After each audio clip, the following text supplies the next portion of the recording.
Hi Minerva. You can be here if you're going to be a little more calm for this video. Hello and welcome to Historic Games and Such. Today we'll be chatting about historical accuracies in D&D 5e classes again. I've been a dungeon master for two large groups that meet weekly for over a little year now, and I've worked with most, if not all, of the classes in 5th edition, this will be a video series, going through each class in 5th edition, one at a time until we make our way through all of the classes. My cat Minerva, who is giving me a nice lick bath right now, has decided to join in on this video again, but this time a little more calm in my lap. As always, these are just my opinions, and although I do perform research before each video, everything I say may not be perfectly accurate. Today, we will be going over the Druid class, but of course, if you enjoy the video, please click the like button and the subscribe button and comment below to show your support for the channel. Getting right into the etymological roots of Druid, our modern English word comes from a Latin-Irish druidi, and I apologize for this pronunciation, Druid, for the Irish pronunciation. These originate from the ancient Gaulish, but we're not positive on the technicalities of this Gaulish word.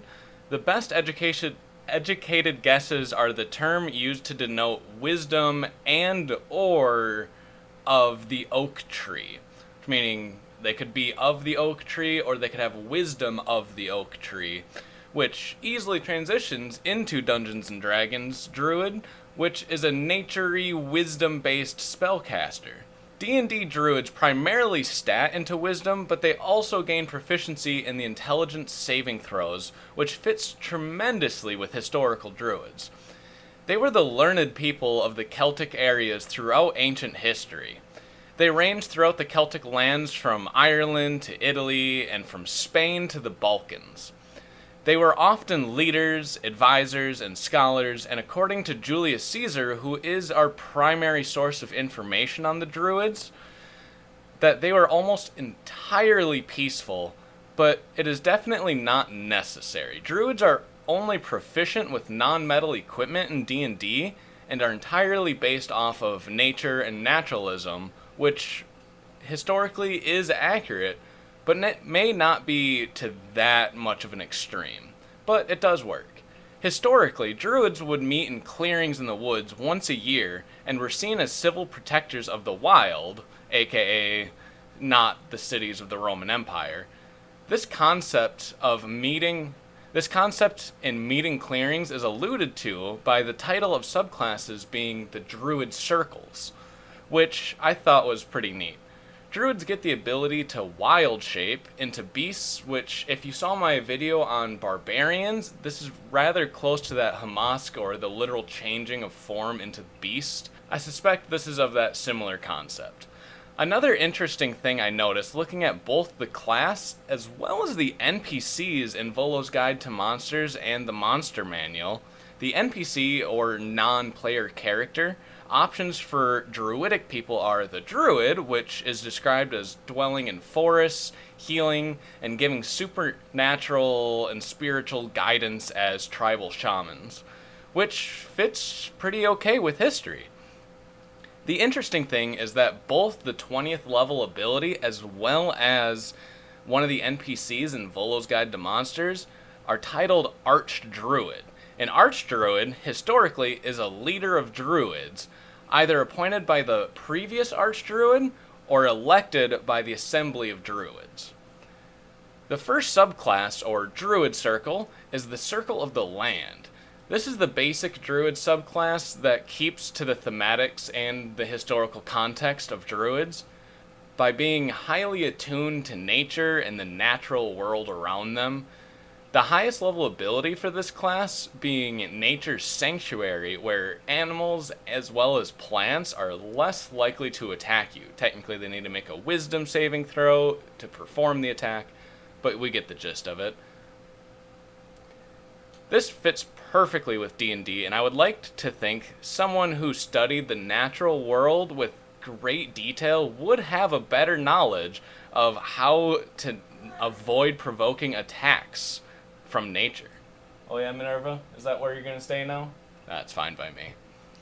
So I give this subclass a thumbs up for historical accuracy. The next subclass in the player's handbook is the Circle of the Moon. This subclass grants the player access to the Combat Wild Shape ability and allows them to transform into even more dangerous beasts. This subclass reaches into that Berserk transition and plays really well with the mechanics of the game, so it's not bad in my opinion. Moving on to Tasha's Cauldron of Everything, and again, Tasha's is really cool with very powerful subclasses, but is high magic and therefore not the most rooted in history. The first of which being the Circle of Spores. The knowledge of which fungi are healthy to consume and which may have other properties that could have been used as medicine is very important and historically accurate to the Druidic people. However, this subclass, instead of using fungi to heal, uses them to resurrect recently fallen foes, which I really hope is not historically accurate, because that just reminds me of the game The Last of Us, and no one wants that situation. Then, in Tasha's is the Circle of Stars, which at first actually does very well. The subclass gives the player guidance spells, or spells with the word guidance in them, which again, Druids often were used as guides to their people for a multitude of things, spiritual, physical, helping, knowledge, all of that. But then the subclass gets much more supernatural and starts to fade from history by covering themselves in stardust and such.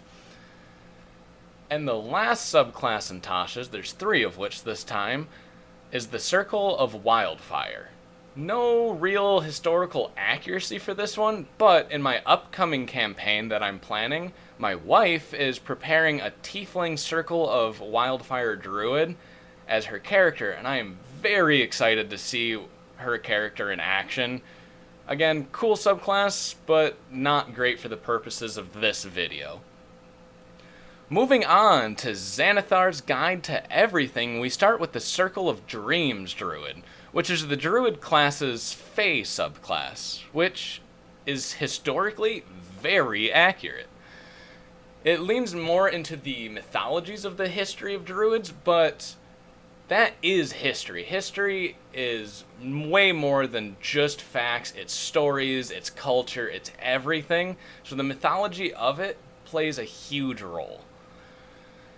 Fae, or fairies, pixies, brownies, djinn, elves, historically they go by a lot of names because they are so widespread and appear very often in stories and, well, fairy tales.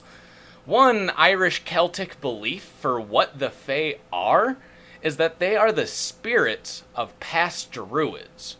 So a D&D Druid gaining power and abilities from the Feywild is perfectly historically accurate when looking at the mythos. The other subclass in Xanathar's is actually slightly similar and is the Circle of the Shepherd. The description states that they are defenders of both beasts and fae that are too weak to defend themselves. Obviously, with the previous subclass, this has historic roots. The subclass can call on a spirit to help them and their friends, which seems to fit in pretty well with the history of the fae.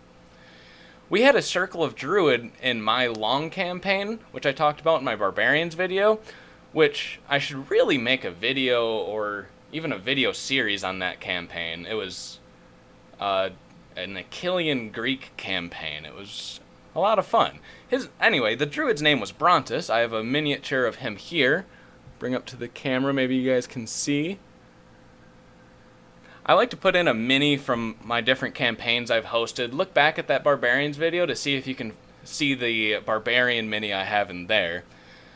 He acted as the party's healer as well as kind of their multi-tool because he was the experienced player in a group of rather newbies to D&D 5th edition.